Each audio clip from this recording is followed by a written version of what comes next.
The injury bug is back again. In week 1, it was the tight ends. In week 2, the quarterbacks. In week 3, the running backs. And this week, it was the wide receivers going down with knee injuries. Luckily, we've got the waiver wire here to save us just in time for the bye-apocalypse on the Fantasy First Down.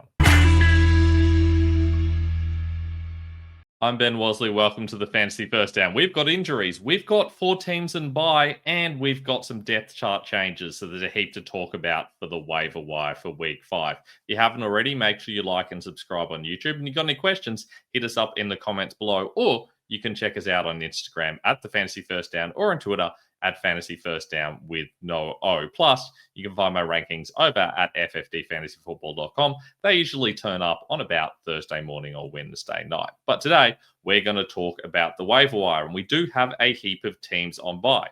We've got the Falcons, we've got the Bears, we've got the Packers, and we've got the Steelers. So if you've got players from those teams, especially important to make sure you're getting cover. I'm going to start off with the quarterbacks because quite a few of those quarterbacks, like Caleb Williams, are guys that we've been streaming the last couple of weeks. Drake May is an obvious one, still not owned in every league, which is surprising to me. He's the QB4 on the week. He gets the Bills. I think that's going to be a high-scoring game. He could be very solid. Jackson Dart was someone I wanted to stash last week in the Streamers and Stashes show.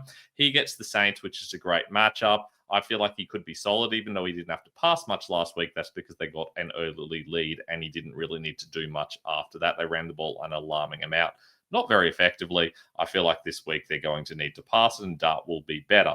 Sam Darnold is a good streaming matchup against the Bucs. They are a top 10 matchup for a quarterback. And finally, there is the possibility Lamar Jackson's going to be out. If that happens, Cooper Rush would be a viable start, although I don't know how much you're really going to value the backup quarterback for the Ravens because it's not exactly Lamar Jackson's passing and offensive structure that makes him viable. I do think that Rush is still going to be a viable streamer on the low end, though, this week.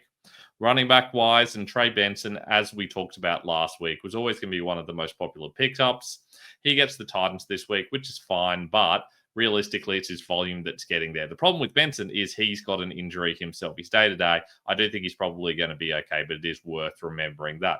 Woody Marks, as expected, we talked about this last week, is turning into the starter for Houston. There is still the possibility Nick Chubb will be involved and the possibility Joe Mixon will turn up at some stage, which does lower Marks' upside, especially because this is not exactly the best running offense. But anytime you want a starter in the NFL and they're available, that does give them some value, and Marks is the most likely guy to become the clear starter in an offense at the moment.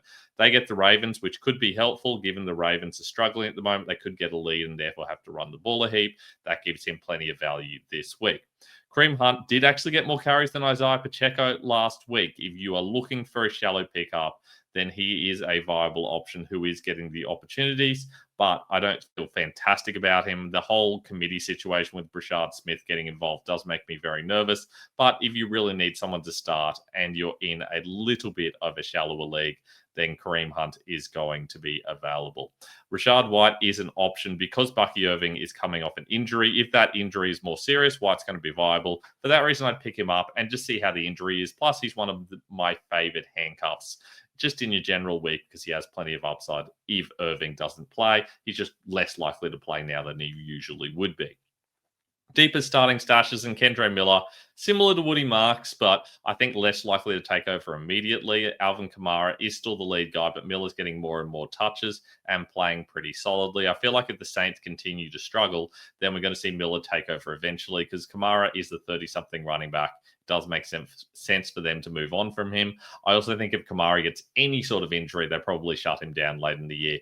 Miller is going to be someone you definitely want on your bench, especially if you have a deeper bench. Blake Corum has started to get a lot more touches. In fact, early in the game, he and Corum Williams were splitting around 60-40 roughly. It was only when Williams outplayed Corum this week that Williams got a lot more touches. I think Corum is certainly someone that's worth having, not only because he's got plenty of upside if Williams goes down, but also because he does not have an opportunity to take the role on merit and does provide you a little bit of scoring possibilities on a weekly basis. Isaiah Davis is in a bit of situation at the moment because Braylon Allen appears to be injured. We don't know exactly what that injury is at the time I'm recording this. If it's serious, Davis becomes quite a valuable stash because he no longer has to compete with, himself And he no longer needs to complete with Braylon Allen. It's just he and Breece Hall. There's only two of them. That means one injury to Hall, for example, suddenly gives Davis a heap of upside. Previously, even if you get a Hall injury, all of a sudden the other two are in a committee. That's no longer the situation. Because it's Allen out, Hall becomes the upside guy, and he's worth picking up in the majority of leagues if you have the space to stash somebody. Michael Carter is an option if you're a little bit desperate for a starter, especially if you have Trey Benson and you're relying on him. I think Carter is the clear backup to Benson. He won't be as good, but we have seen in situations where he's played, he's had some good weeks because he can rely on volume and be solid. This is a situation where they should probably be leading or at least in good position for much of the game. So there will be plenty of touches for whoever the running back is. If Benson is out injured, I do think it's Carter, and Democado would remain the third down and 2-minute back. In an even deeper situation, or alternatively where you're looking to stash players, Tyler Algier and Ollie Gordon are solid options because they still give you a little bit of touchdown upside, as we saw with Algier this week. Plus, Ollie Gordon is someone that's getting a lot of the goal line carries for the Dolphins. Algier, less of a great stash this week because he's on a bye week, but he's still someone I still want on my roster. He is my favorite stash in general because we know how many touches he's going to get if Bijan Robinson goes down. Ollie Gordon, also a good option because he does become the starter in for Devin Achane. If there's a problem for Achane, I feel like that gives him a heap of upside. DJ Giddens would go slot in for Jonathan Taylor, and Tyler Goodson has had issues with injuries in general as well, meaning Giddens should be the clear backup. If Taylor goes down, I think we see Giddens get a lot of touches. And finally, Miles Sanders is slightly injured, so Jaden Blue all of a sudden becomes someone that you can rely on as a late stash and possibly even a starter this week, because I do think he's going to get some touches in a deeper league if you're desperate for a running back. Wide receiver wise, and Khalil Shakir, I'm not that excited about, but ultimately he's still the wide receiver 27 on the season, playing in a good offense. He is, I guess, nominally their wide receiver one, although Cam Coleman would have something to say about that.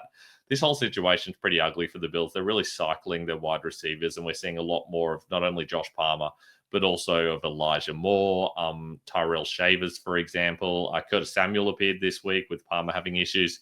So that makes Shakir harder to trust, but he is someone that I think should still be rostered in every league. Wan'Dale Robinson has a heap of upside. With Malik Nabers being down, Robinson suddenly becomes an every down wide receiver. He and Darius Slayton would be the two guys to take an interest in. I do think that Hyatt and Bo Collins would be the kind of sharing that last role, and that means that Robinson would be the main guy getting targets. We have seen plenty of situations where he gets a lot of targets. In PPR, he's a great guy to pick up, and even in half PPR, he's still solid. He's a wide receiver 29 in half PPR, which shows how well he is going, and he gets a good matchup this week as well. Stephon Diggs finally looks a little bit better this week. He has seemed to be struggling coming back from injury. He's really not that far removed from that injury, all things considered. His snaps is starting to slowly rise and his usage is improving. I wouldn't want to start him yet, but he's certainly worth picking up. And Romeo Dobbs is someone we've talked about in the past. All three of those Packers guys with Jaden Reed out are all okay. It is the bye week now. I wouldn't be surprised if Reed came back soonish, but Dobbs is still the guy playing every single snap, and he's available in 90% of leagues, which is crazy. So still worth picking up. We saw what he could do this week. He's very good in the red zone. Deeper options, and Troy Franklin's still someone I like. He dropped a couple of passes this week, and if he'd snaffled those, he'd have had a big week. He's someone they still think gives you plenty of upside, even though we're seeing an uncomfortable amount of Pat Bryant coming in and taking his and Marvin Mims' snaps, and even earlier in the season, Cortland Sutton snaps. That sort of committee situation, similar to what we have in Buffalo, is awkward, but I do think Franklin has the quality and the upside to turn into a legitimate fantasy starting role. Alec Iomanor, I still can't work out how to say it, and it's been ages. I had him in college, and I still can't work out how to pronounce his name. He's someone that should be a solid option because we're seeing a little bit less of Calvin Ridley, really a little bit injured, but also being dialed back a little bit, which means the rookie may become the starter for the Titans. He's someone worth picking up just to see what happens, even though I'm not excited about the Titans offense. It may improve as the season goes on. Christian Kirk doesn't excite me too much, but he is realistically probably the wide receiver 2 in this offense at the moment. We don't really know what's going on with Xavier Hutchinson and Jaden Higgins and where that's headed. I do think Higgins probably takes over at some point, but for the moment, Kirk is the number 2. That's not particularly exciting, but in a deeper league, it is worth owning. And Kayshon Boutte is still getting the snaps that you would expect would mean that he's rostered in a lot of leagues, even though he has struggled to do much with them because they're going a lot more to Hunter Henry and the running backs. Super deep options in Darius Slayton for the same reason that Wandale Robinson's an option, only Slayton gets a lot less targets. But in a super deep league, anyone that's a starting wide receiver with an actual role needs to be owned. And I feel like Slayton is the wide receiver too in this offense. So you need to have him on your roster if you're in a little bit of a hole at wide receiver. Jalen Tolbert, shorter term situation. I do think that we see CD Lamb's back sooner rather than later. But for a week or two, Tolbert is a viable starter in a deeper league, even though I don't think he'll have as good a game as he did this week against the Packers, because they're not going to play 80 plus snaps and go into 10 minutes of overtime as well. Brandon Cooks kind of taken over from Rashid Shaheed as the number 2 guy, but the targets aren't really following. I feel like there is some at least floor here potentially that could appear. It hasn't yet, but he's worth picking up if you're desperate and in a deeper league. And Isaiah Bond, similar situation. Cedric Tillman is injured.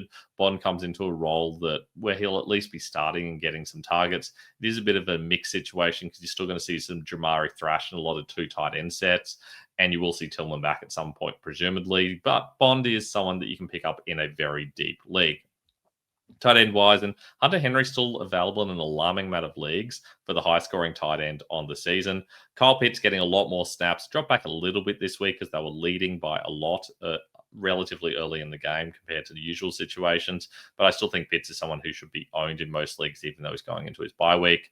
Darren Waller was big for me in the preseason. He's someone that I talked about getting very late in draft a lot, and I've got him on IR slots or at least on my bench in a lot of leagues. He's someone that I'm looking forward to starting in the coming weeks because tight end is such a weak position. Finally, Brendan Strange gets a lot of volume, solid PPR option. I like him as a guy you can use on bye weeks and things like that, especially if you're a Tucker Kraft owner, for example. We know that Kraft is on bye this week. I feel like that's a viable option, or the Pitts owner as well. Strange is someone that you can use in that situation. Kickers, Spencer Strader, once again for me, still available in a lot of leagues, and hopefully picked him up last week because he did well and he's still the number 1 kicker on the year. Raiders are a top 3 kicker matchup. This is a perfect situation. And Jason Myers had a very good season, top 3 kicker on the year. I think against the Bucs, we're going to see him get involved a lot again as well. DST-wise, Lions were my favorite last week. They now go away to Cincinnati. They're not available in most leagues, but if you watched this video last week, you probably have them because they were my number 1 waiver pickup. So start them again. This is a fantastic matchup for them.